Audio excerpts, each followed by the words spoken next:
আসসালামু আলাইকুম সম্মানিত ভিউয়ার্স, আশা করি সবাই ভালো আছেন, সুস্থ আছেন। আজকের ব্লগে থাকছে বাহাদুর শাদী জামালপুর বাজার ভ্রমণ। আজকে নিয়ে যাচ্ছি আপনাদেরকে গাজীপুর জেলার কালীগঞ্জ উপজেলার বাহাদুর শাদী ইউনিয়নের ঐতিহ্যবাহী জামালপুর বাজারে। এই বাজারটি বহু বছরের পুরনো আর এখনো এলাকার মানুষের প্রাণের কেন্দ্র।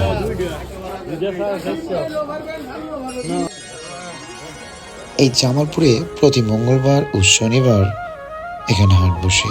ভোর থেকেই আশেপাশের গ্রামের মানুষজন ছুটে আসেন কেনাকাটার জন্য। বাজার জুড়ে থাকে টাটকা শাকসবজি, নদীর মাছ, দেশি মুরগি, ফলমূল আর কাপড়ের দোকানে উপচে পড়া ভিড়। ক্রেতা বিক্রেতার দরদামের কোলাহলে পুরো বাজার মুখরিত থাকে। আজকে আপনাদেরকে দেখাবো সেই জমজমাট পরিবেশে কেমন করে গ্রামীণ জীবনের স্পন্দন এখনো বয়ে চলেছে এই ঐতিহ্যবাহী বাজারে। দেশি টমেটো দেশি টমেটো 120, 100 হবে না। সিম, শসা, বেগুন 25টা 60 টাকা, অনেক দাম না।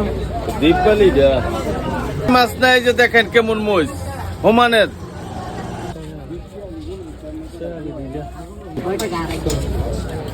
কয়লি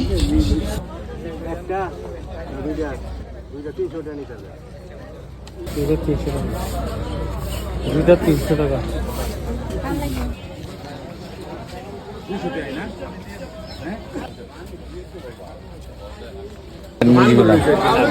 হাউমি কত?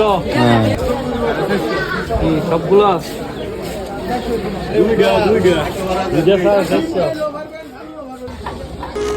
ভিডিওটি আজকে এই পর্যন্তই। কমেন্টে জানাবেন কেমন লাগলো আমাদের জামালপুর বাজারের গ্রামীণ সৌন্দর্য।